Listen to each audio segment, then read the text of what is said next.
गांधी और शास्त्री जयंती पर किसानों के साथ मोदी और योगी सरकार के जरिए की गई बर्बरपूर्वक कार्रवाई की कठोर शब्दों में निंदा करते हुए जेडीयू के प्रधान महासचिव ने मोदी सरकार को कटहरे में खड़ा किया है। उन्होंने कहा है कि आज़ादी के बाद किसानों के लिए जितना होना चाहिए था वो बिल्कुल नहीं हुआ। आइए सुनते हैं त्यागी ने क्या कहा। गांधी जयंती पर और शास्त्री जी की जयंती के अवसर पर किसान घायल हुए हैं, लाठीचार्ज हुआ है, अश्रु गैस के गोले छोड़े गए हैं। इससे शर्मनाक घटना और कोई दूसरी नहीं हो सकती। अहिंसा के पुजारी गांधी जी के जयंती के अवसर पर किसान घाट आना चाहते थे। ना वो हिंसा कर रहे थे, ना उत्तेजनात्मक नारे लगा रहे थे। वो अपने मांग पत्र के साथ दिल्ली आ रहे थे। उनके साथ जिस तरह का दुर्व्यवहार राजधानी क्षेत्र में किया गया है, मैं उसकी कटु निंदा करता हूं। ये सरकार के ही वायदे थे। स्वामीनाथन आयोग की अनुशंसाएं लागू करना, जिसके तहत एमएसपी प्लस 50% का प्रोविजन है।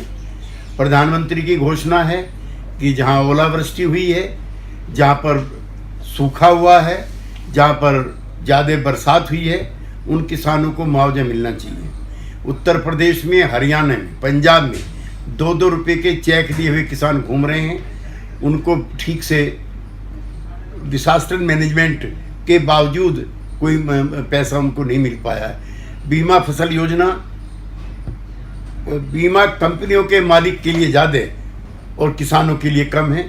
पिछले 2 हफ्तों में जो चीनी मिल मालिकों को राहत दी गई है, वो किसानों के नाम पर दी गई है। मात्र अगली फसल के लिए 20 रुपये प्रति क्विंटल से गन्ने के दाम बढ़ाए गए हैं, जो नाकाफ़ी हैं। किसानों में रोष है। पेट्रोल के, डीजल के, बिजली के दामों में नित्य नई बढ़ोतरी हो रही है और किसानों की फसलों के दामों में जस के तस हैं। इसलिए किसान गुस्से में हैं।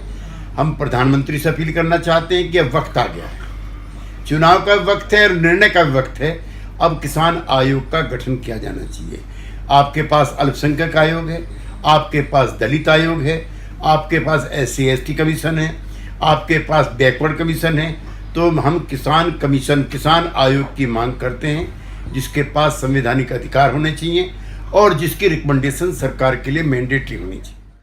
इसलिए हम चाहते हैं एनडीए का शुभचिंतक होने के नाते कि सरकार किसानों से किए गए लाठीचार्ज के लिए अफसोस जाहिर करे, किसान के नेताओं से बातचीत करें और उनके मांग पत्र में एक भी मांग ऐसी नहीं है जिससे आप डिसएग्री कर सकते हो। उनकी मांगें मानी जाएं और किसान आयोग गठित हो।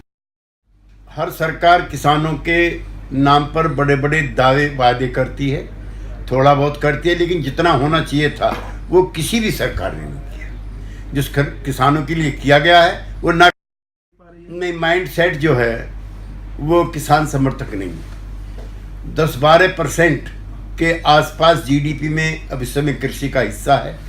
1947 में ये 45% से लेकर के 50% तक था। तथाकथित आधुनिक औद्योगिकरण की बयार के चलते सारा ध्यान सरकार का औद्योगिकरण पर है, जहाँ भी बेरोजगारी निरंतर बढ़ती जा रही है और रूरल इंडिया को टोटली नेग्लेक्ट और रिजेक्ट किया जा चुका है।